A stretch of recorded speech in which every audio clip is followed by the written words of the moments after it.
Hello, and welcome to the latest episode of the L&G Just Covered podcast, where we talk to key stakeholders, advisors, and business owners about their views and opinions in the intermediary space. My name's Wayne. And I'm Hazel, and today we are joined by David Mead, who owns Futureproof, which is a very key business within the protection space. So David, welcome and thank you for joining us. Hi Hazel, hi Wayne. Thank you very much for inviting me. Brilliant to be here. It's a pleasure. So we'd love to find out today, David, a bit more about your journey and how you kind of came to develop Futureproof into where it currently is. So where did it all start for you? Crikey, that's a long way back. Okay, so I joined the industry in 2000. So, sometimes good things come out of tricky situations. So I'd been made redundant. I've been working marketing in Switzerland, and I was made redundant in back end of 1999. I was looking for a new career, I think, probably at that stage, and sort of fell into financial services. You hear that a lot, don't you? So I became a mortgage advisor, and then that obviously then had protection attached to it. So that was in 2000, and I spent 10 years in that role and began to specialise more and more in protection. And then in 2010, post Lehman's, things got a bit tricky, and I looking for another way forward. Really, I wanted to specialise in protection, and so I formed Futureproof in 2011, protection only specialist. Had zero intention to grow the business, literally, so myself and my wife Sarah started the business, and that's how we started off, really, just protection, life, critical illness, and income protection in all its forms. Amazing stuff. And obviously we're a mortgage advisor with protection alongside it, David. What drew you towards protection? Because obviously you ended up there. Well, it's challenging for a start. So, it sounds, no two clients the same, obviously, but also the whole protection process is challenging, isn't it? And the placing the case and underwriting and all the sort of bits that move in protection. So that bit, I suppose, I suppose the obvious answer is because you're having a real impact on people's lives. And I've been in the industry obviously quite a long time now. I've dealt with many, many claimants, and the more claimants you deal with, the more it reaffirms my commitment to protection, because you can see the difference it makes to them or their families' lives, and you really do see that on a almost feels like a week-to-week basis. So yeah. Absolutely, and it is incredible to see that business has grown since 2000. It's especially when you didn't have the intention to. I actually just literally found out that was your background in marketing. I didn't know that about you until just now. Where do you think there's been any joint skill set there? Do you think that background in the kind of marketing piece has helped you with your business and how it's grown? Well, I guess so. As you know, I mean, you're the expert in marketing. For me, it's just about how do you get your voice heard when in a really busy market, and when there's two of us in Futureproof day one, and there's you two and a website you've put up and not much else and a few connections, then how do you get your voice heard? And I suppose there's a lot of repetition and being prepared to put in the hard yards in terms of constantly going to events, making sure that people are aware of you, putting out social media things, whatever it might be, and just working hard with your clients to hope that they will then refer their friends and their family, and just doing all those things. But probably the biggest thing we made in terms of marketing was a gap we saw probably at that stage in protection, was that most people, it's a sort of one and done situation in protection. So they go to the advisor, they get what they need, and they never hear from anyone again, including the provider in a lot of cases. So, and they're paying their monthly premium. But the problem with that is a few years down the road, they're looking at their bank statement and going, what's that £50 a month for then? And they literally are going to forget, is that my home insurance, my pet insurance? What is that? So what we put in place with some nice bit of tech that we've got is allowed us to put out a statement, a digital statement to our clients that they receive every quarter. So it reminds them of what policy they've got, who's covered, how much they're covered for, how long it's covered, what it's costing, how they can claim, all of those sort of basic things. And so every client since day one has been receiving one of those every quarter for the last 13 and a half years. And that's quite revolutionary. There's a lot of emails that go out. So what that it meant is, A, they remember you. They come back to you if and when their circumstances change rather than going to someone else. And then secondly, they need to make a claim. They know you're there for them. There's maybe a gentle reminder that if the policy isn't in trust, that they should be, and what the reasons to do that are. So we get a very high percentage in trust. And I suppose ultimately that just plays through to high retention rates, and that's one of the things we've managed to achieve over the years. So.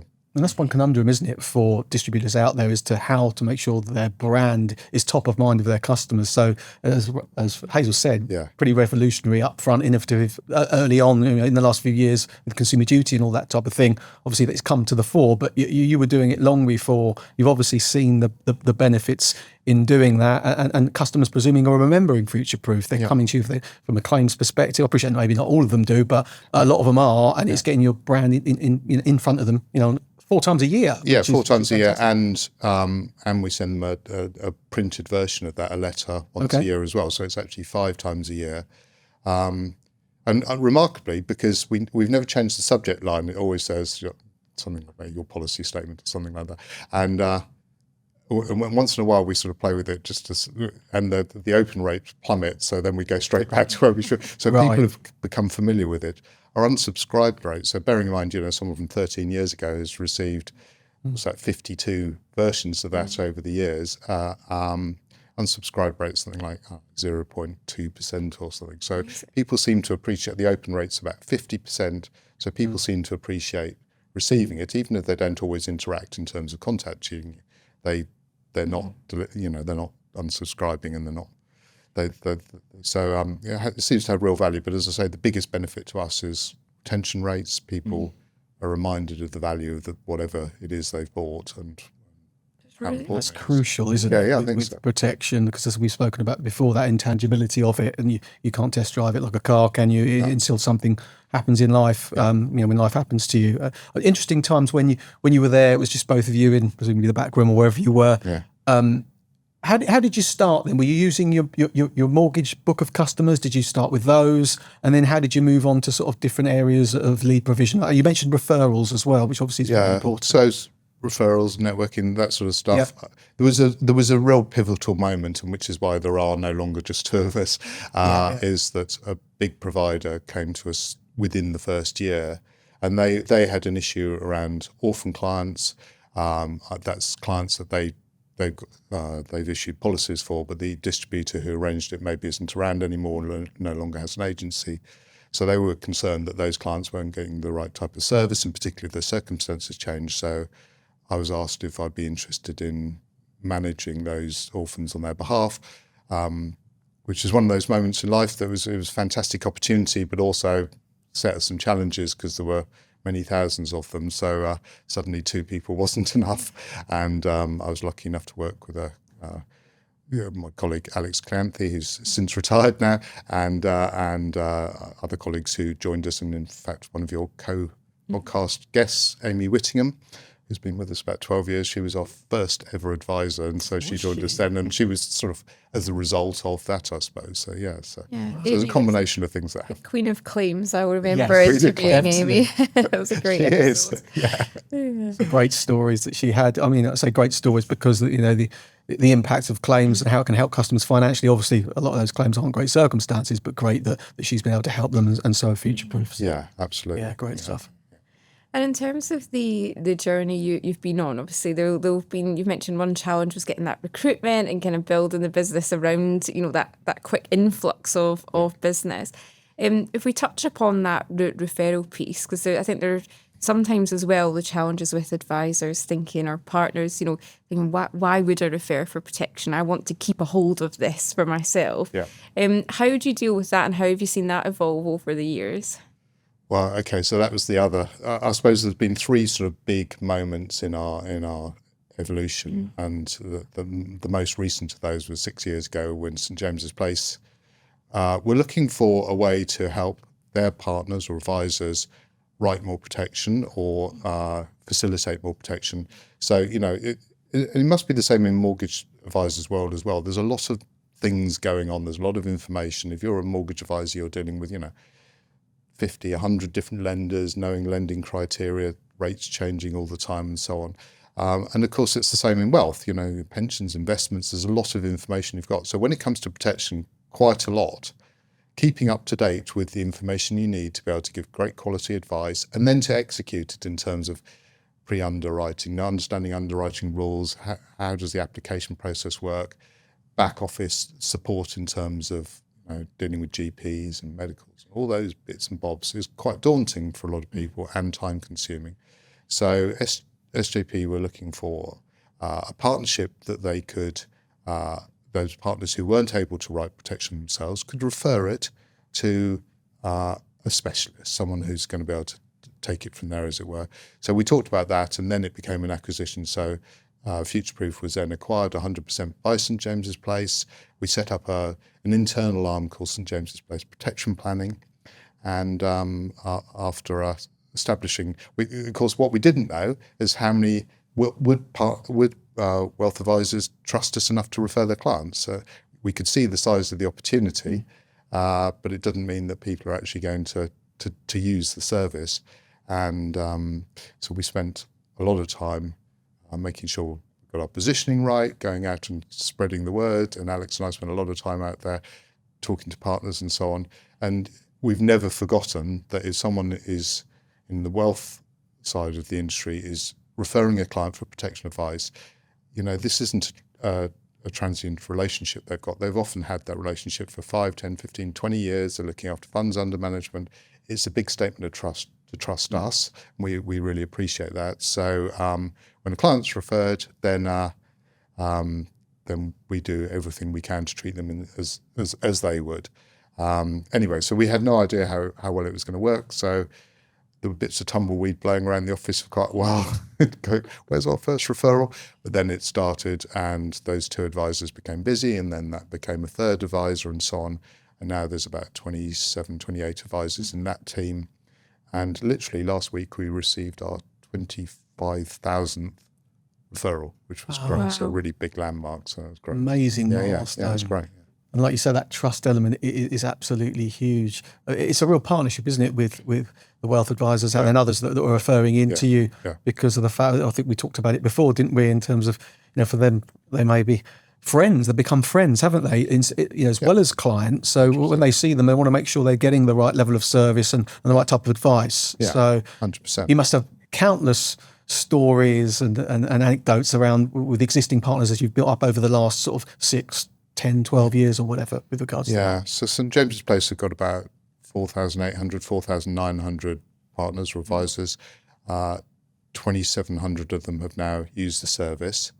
But it is a step-by-step process. So the first referral is you can almost feel someone's heart in their mouth a little bit when they're going, right, well, I'm going to refer this client. We've explained, the journey, what they should expect, but nevertheless, it's a bit of a leap of faith, isn't it? And so there's that, the communication between us and them is really important, that we keep them up to date with what's going on, how the client's progressing, if there's bumps in the road, what they're likely to be and how we're managing them and so on. So that communication piece is really important. And I suppose, from our perspective, our goal is to win the next referral every time. There's no point in someone referring once and then never using it again. Most wealth advisors will have a couple of 100 clients, something like that. So presumably quite a lot of those clients will need some kind of protection advice at some stage. So our job is to win enough trust and faith that they'll be prepared to use us a second and a third time. And what happens then is once people get into the rhythm and the habit of it is maybe not such big scrutiny on what's happening next, because they know what's happening next, and hopefully by then they know they can trust us to do a good job. It's like anything, isn't it? You've got to experience it first, to test drive it, see what it's like. That's right. In terms of the advent of consumer duty and changes with the regulator and stuff like that, have you seen, I suppose, more advisors switch on to protection maybe? I mean, as we're seeing with Legal & General at the moment as well, there's no doubt there's a lot more protection interest we're seeing across the whole of SJP, because my other hat is the head of protection for SJP now, and we're seeing the amount of partners generating quotes themselves for their clients going up a lot. The amount of quotes they're generating is going up a lot, and subsequently the amount of business that's being written across across the whole of SJP is up a lot. I think we're up 27-28% this year so far, which is great. So I think that's mainly been driven by consumer duty. That at the end of the day, this sort of right to refer approach is like, there are many thousands of clients that are going to need advice. The question is well, do you do it, or do you refer it to a specialist who can help you and do it? But what I think we're hoping to eliminate is walking past that conversation and doing neither. And that's the bit. So from a consumer duty and helping to avoid foreseeable harm, I think that's probably, we're playing into that. Of course, we weren't to know that 6 years ago when this was set up, but it was still the right thing to do. Yeah, definitely. And you've got that, you talk about the trust and relationship piece, you've got that with all the different providers, haven't you, as well? You look at the close collaboration that obviously we have and you have with the others as well. The training that's provided and how we work together in terms of trying to really put protection out there as a platform for people to say, okay, this is something that needs to be taken seriously with regards to clients, whether they're mortgage clients, whether it's protection of ultimate goals, dreams and aspirations in retirement, cash flow modelling, whatever it might whatever it might be. I think that relationship, when someone refers to a firm and deals with a firm like yourself, it must give them some comfort that you've got those amazing and great close relationships with the providers out there. And you've built over time. It's vital, absolutely vital, because we're all part of that chain, aren't we? So you've got the client, the needs being identified by the advisor, they've decided to refer. So now that our bit in that advice is identifying the need or confirming the need, providing the information for a client to be able to make an informed decision. They go ahead, we then apply, what happens next, and underwriting processes, servicing generally, doctors, everyone plays a part in this journey for a client to get covered. And as we know, that can be quite problematic and challenging at times. So our relationship with you guys and with other providers is absolutely vital in that, because it all reflects, I suppose, on the partner's trust on us. Because if it takes 3 months to get a case through,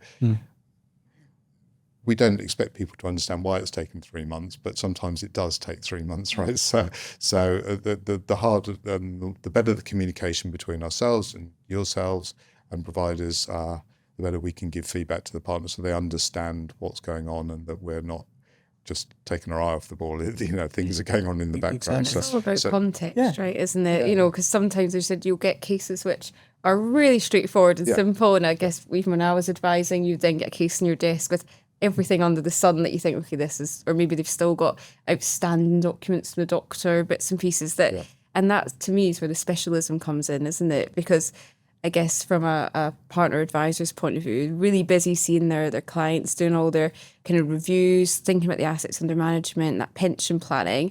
Would they really have the time to then, if they had someone who's waiting on outstanding medical diagnosis, et cetera, to know, as you've said before, exactly where to put that case and how to get it through? And there's two elements to that. One is the sort of pre-sales element, because if you're an occasional advisor around protection, you write 1 or 2 cases a year, the information you're going to have is naturally going to not be as up to speed as it could be. So things like knowing, well, where do I go for pre-sales? How do I know that the client's condition they've mentioned to me in the fact-finding process, is that going to cause an obstacle? If so, what's that going to look like? Is that going to cause a loading or an exclusion?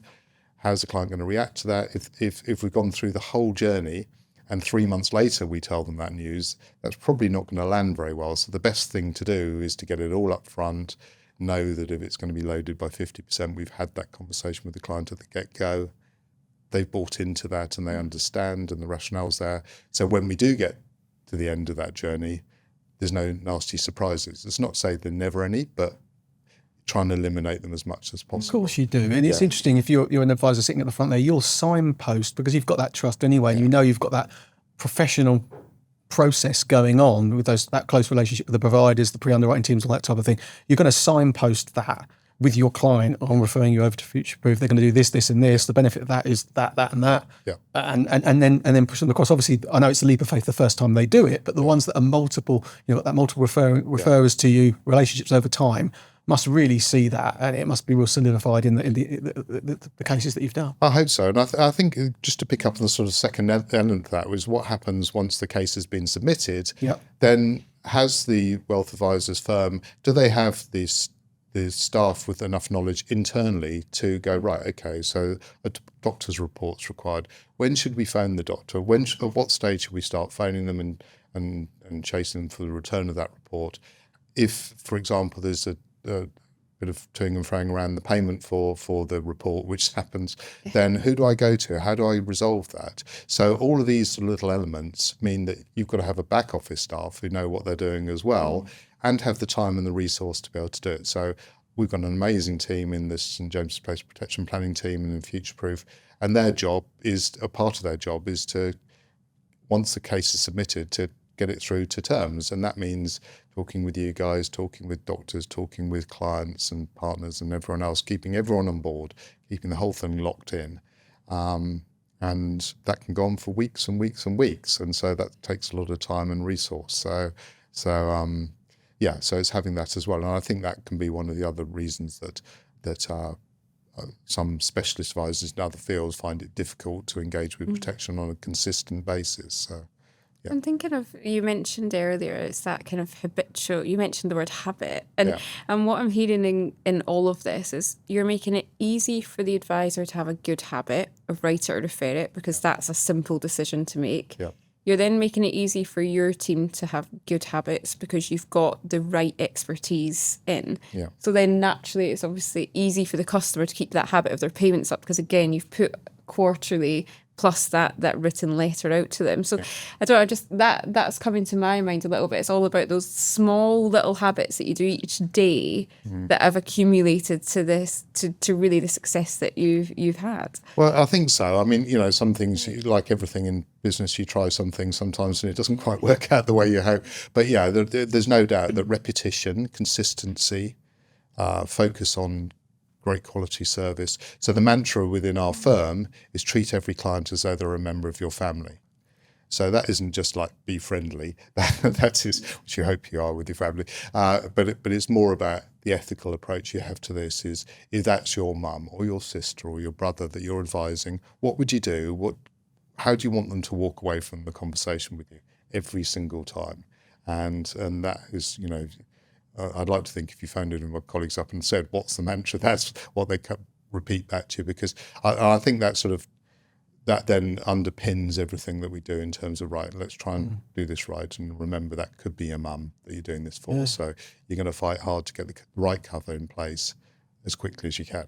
It makes you think of the outcome, doesn't it? Yeah. Not just on when they walk out the office. It makes you think of the outcome 3 years down the line. Yeah, yeah. 5 years down the line. The claim. And go back to that bit is the difference we make when a claim comes through. I always remember one particular claim, and it was how important claims are, but there was one moment, and I've been in Future Proof, obviously I was advising alongside Alex and Amy and others in the early days, and a client phoned in and I happened to answer the phone, and she couldn't talk for about 15 minutes. She was in floods of tears. Genuinely. And her husband had just passed, and she was trying to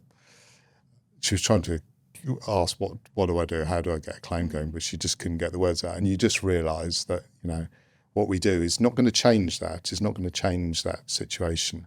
But at least all she was worried about is obviously paying for the funeral, paying the bills, those things, practical things. And she'd sort of gone into automatic mode. And our job was to try and help her achieve that as best we could. So, and that, those conversations are in our industry happen every day, don't they? So you guys have just paid out £1 billion in claims last year. You're literally having those conversations your claims assessors every single day. It's a tough job. It's a tough job. A really tough. It really is. I think as well, as an advisor, you don't ever forget your first phone call like that. I mean, I can remember mine, and it was the same. It was a lady whose husband had died literally that morning, and I was her mortgage advisor, but I was the first person she phoned because her mortgage payment was due in 2 days' time, and she was just beside herself, not knowing what to do. And fortunately, we'd done the right thing. The cover was there, but you just think you'd hate to pick up the phone one day and actually they've cancelled it, or the right thing hasn't happened in that conversation. Exactly. And people think of that in the terms of bereavement and death, but of course, the big area of success within our industry at the moment is income protection and the rise of income protection. I'm just so pleased because ultimately everyone sitting in this room is dependent on earning an income, right?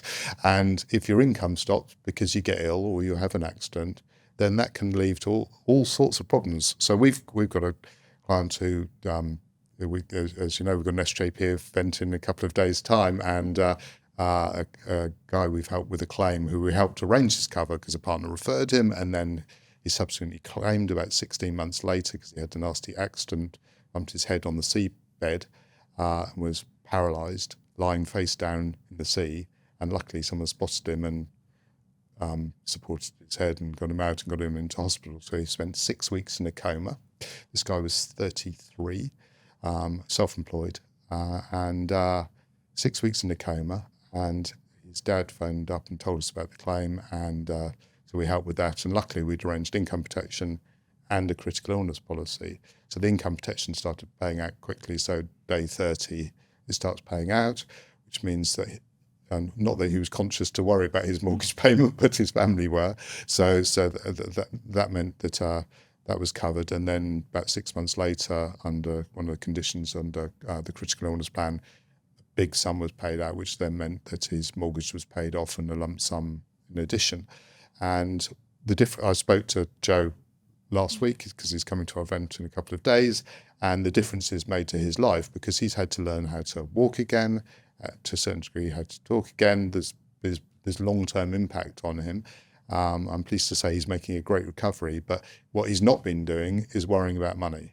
And that's our purpose, right, is make sure that he can focus on getting better at physiotherapy and all the things he needs to be working on. And you can't even comprehend how stressful that would be in the first place, let alone in also the financial burden on top of it. 'Cause when we spoke in our last set of filming, again, similar story with one of the guests, they'd personally been in a car accident in a coma and then actually had a stroke whilst they were in the coma. God. So they said it, and again, early 20s, was it? At that point it was like in their 20s. Yeah. And they said that it's taken the time to get the holistic cover and, obviously working to budgets and things, but imagine you had nothing at all just because you didn't have that time spent looking at all the different options. Yeah, and most protection advice is there's a compromise somewhere in there. So you've got your ideal world, but, rarely, to be fair, do most people go, I'll spend that £700 a month on the ideal advice. So the skill of an advisor is finding the compromise, explaining what those compromises are.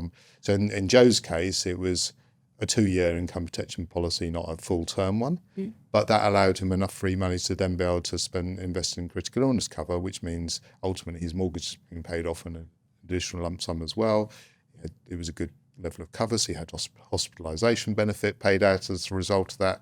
And so, it's just finding that compromise, and I suppose some cover is better than none, but he had more than some cover, but for anyone, some cover is better than none. The value there, we talk about this a lot, don't we? Demonstrating the value of advisors, and from those particular scenarios where the partners referred them in, it's the value of that package, I suppose, that collaborative advice approach. They referred to you as the protection specialists, and you've done what you set out to do. And it's certainly something I know that I suppose at the event on Friday you'll be promoting that, and you do it all the time. It's so important. As we mentioned already before, in that particular guy's scenario, with all the different costs and stuff and all the stress, you just can't comprehend it, can you? No, you can't. What you're going to go through, and whether that's a customer who seemingly has got a huge wealth portfolio, that might be set aside for something else. That might be, they might have those dreams and aspirations for them. They're not going to be thinking about, I'm going to draw on that if something happens, are they? So you must have countless customers that referred in that regard too. Absolutely, and that's a great point. From a wealth advisor's perspective, is the mortgage is an easy trigger for protection advice, but frankly, it's so much more than that, as we've just been explaining with Joe. But Joe's just one person in many hundreds of thousands, where it's more than just about the mortgage. So in a wealth advisor, you spent years helping a client build up funds under management and plan for their future and for their retirement and all these bits and bobs. So if you're in Joe's situation, what's the first thing you're going to do after you're able to? You're going to start drawing down on that money, in this case at £1,600 a month, which his income benefit was. I don't know, I can be sure he wasn't saving £1,600 a month, so you're drawing it down much, much quicker than you were saving it. And obviously someone who's a bit younger probably hasn't built up that much in the first place. So you're going to get through those funds really quickly. But if you're using something like Voyant as a wealth manager, then just take a year's cash flow out of that plan and see what impact that has. It's significant. It's scary, isn't it? We've done, because we even looked out, even when something catastrophic hasn't happened in your life, we have done some research, haven't we, where people, they overestimate how long the money they've got in the accumulation is going to last, don't they, Hazel? Yeah. Now that I'm in the annuity space, we see it all the time. People are not realising how long they've actually got to live and that pension's got to last. And in a great way, medical enhancements have been brilliant for us all.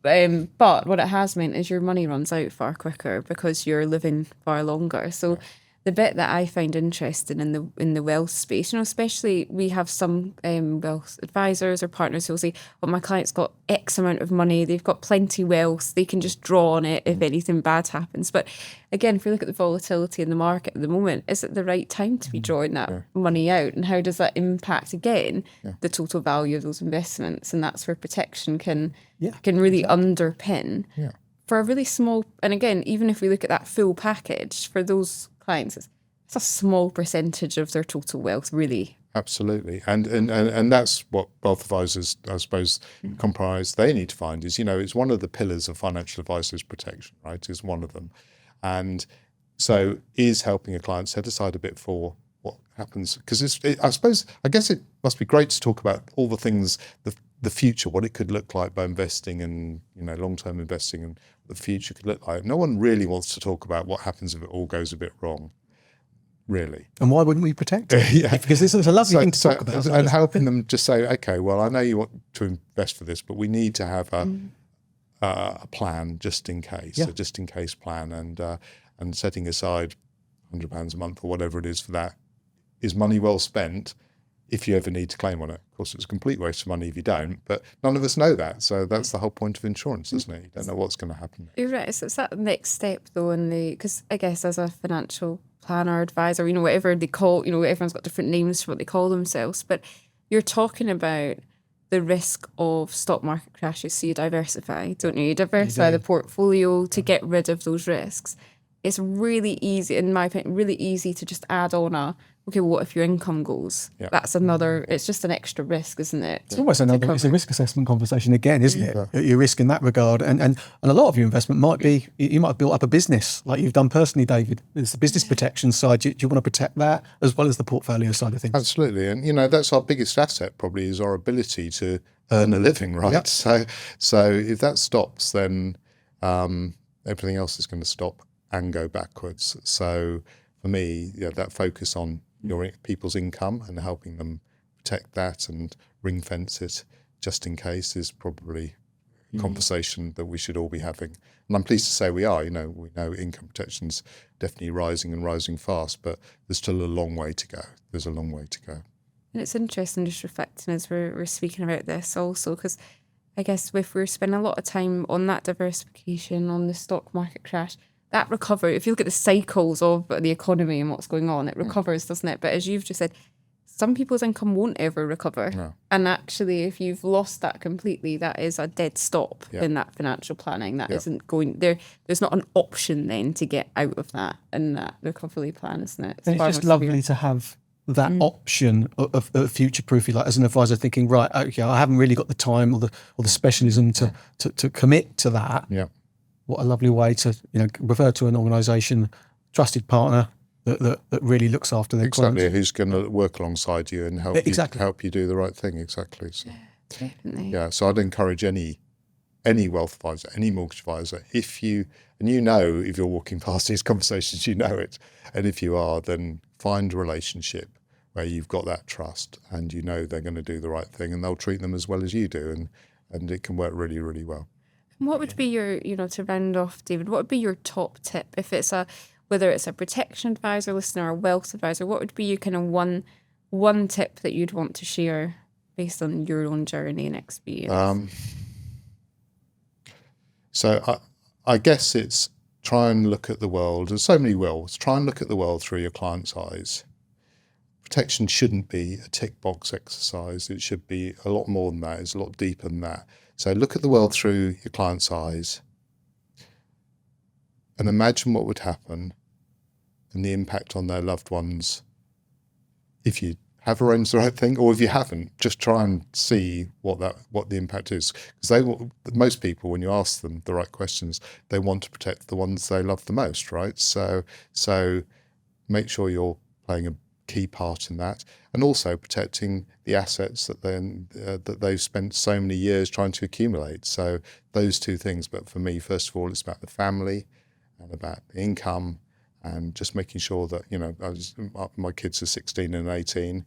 They've got university and college and all this stuff ahead of them, and buying houses maybe and all this sort of stuff. So I want to make sure if something happened to me, that it doesn't stop when they're 21, that these days it goes on beyond that. So I'd want to make sure they can have the lives that I'd be able to give them if I was around. So that's what. Got an expensive few years coming up, David, then potentially. It's all been expensive. Definitely. Thank you so much. You've got this to look forward to. Oh, yeah. Definitely. But no, thank you so much. I think that's been really inspiring. I think anyone who's looking at whether they write it, refer it, or even how to just start doing either one of those, I think that's probably giving them some inspiration and reassurance. It's just a compelling story of the success, and also why all advisors should be considering protection seriously. Put yourself in your client's eyes and in your client's world. Great. Thank you. Thanks, Thank you very much. It's been a pleasure.